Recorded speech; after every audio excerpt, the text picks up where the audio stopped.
The loneliest people I've ever met weren't the ones who lost everything. They were the ones who won. I want to tell you about a man named Gerald. He retired at 62 with more money than he would ever spend. A house paid off, a pension, 2 investment accounts his financial advisor called very healthy. His children were grown and educated, debt-free, because he made sure of it. By every number that is supposed to mean something, Gerald had succeeded. He died 4 years later, and at his funeral his daughter stood at the podium, looked out at a room full of his colleagues and said something I have never forgotten. "My father," she said, "was very good at providing, but I don't think he ever really knew, that we wanted him more than what he provided."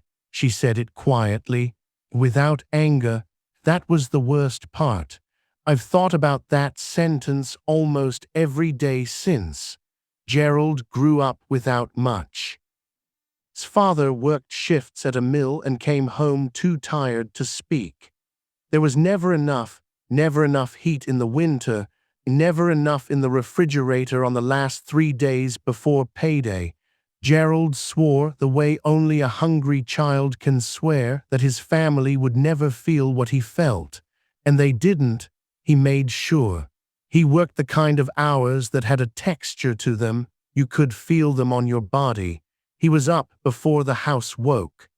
He was home after it went to sleep.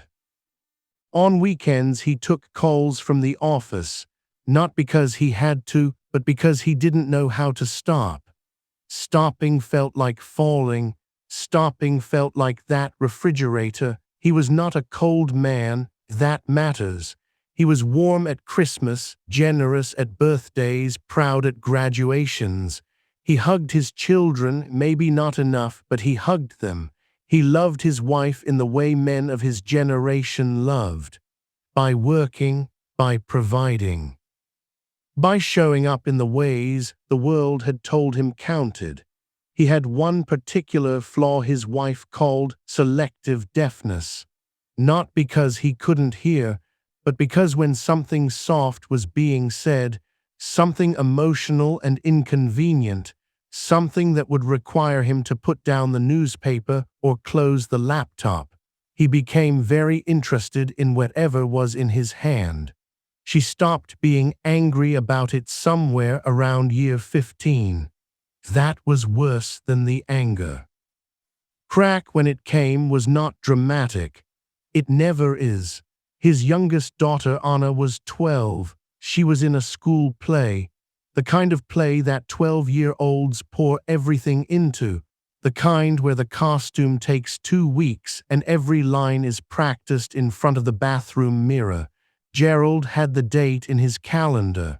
He had it circled, and then a client flew in, a significant client, the kind of meeting that felt, in the moment, like it carried the weight of everything. He called his wife from the parking lot of the hotel afterward and said he'd explain later. He told himself Anna would understand. He told himself he would make it up to her. He did make it up to her, in the only language he fully spoke, a gift, a nice one. Anna thanked him politely and put it in her closet. Here is what he didn't know, and what I think about when I think about that evening. Anna never asked him to come to another school event again, not once. Not to the next play, not to graduation rehearsal, not to the college send-off. She stopped asking, so quietly that Gerald never noticed she had stopped. That is the nature of this particular wound. It doesn't announce itself. It just slowly closes a door.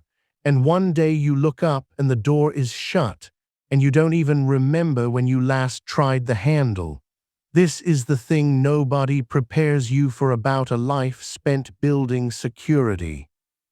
The cost doesn't arrive in one bill. It arrives in 10,000 tiny withdrawals, each one invisible, each one completely reasonable in the moment.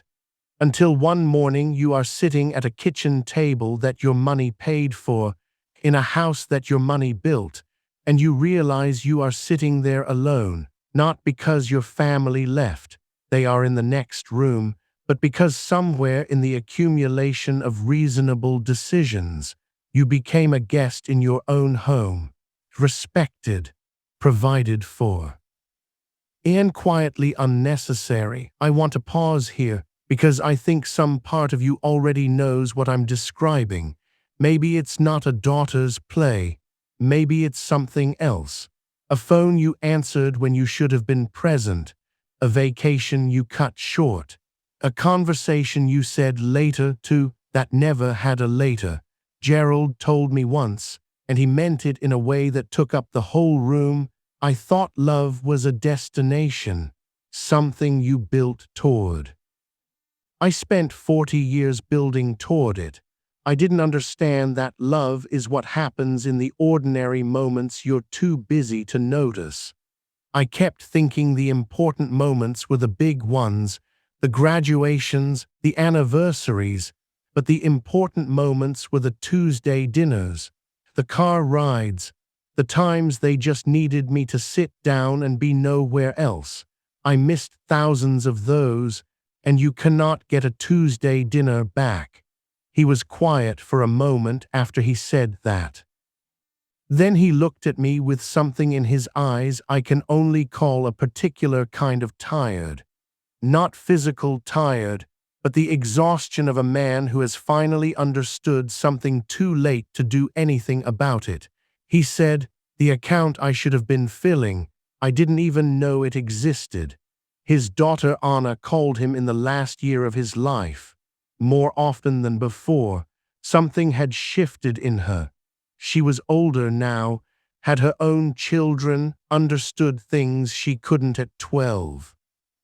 They had long conversations on Sunday afternoons. She told him she loved him. He told her he was sorry. Not directly, he was never direct about soft things, but around the edges, in the way he listened finally without the selective deafness. He was getting better at it just as time was running out, and I don't know how to tell you whether that is a tragedy or a mercy. Maybe both. I wonder, not to make you uncomfortable, but because I think you deserve the question. What account have you been neglecting? Not the financial one, the other one, the one that doesn't send statements, the one that your children and your partner and the people who love you are tracking quietly, in ways they would never say out loud. You still have ordinary Tuesdays left. Gerald ran out of his.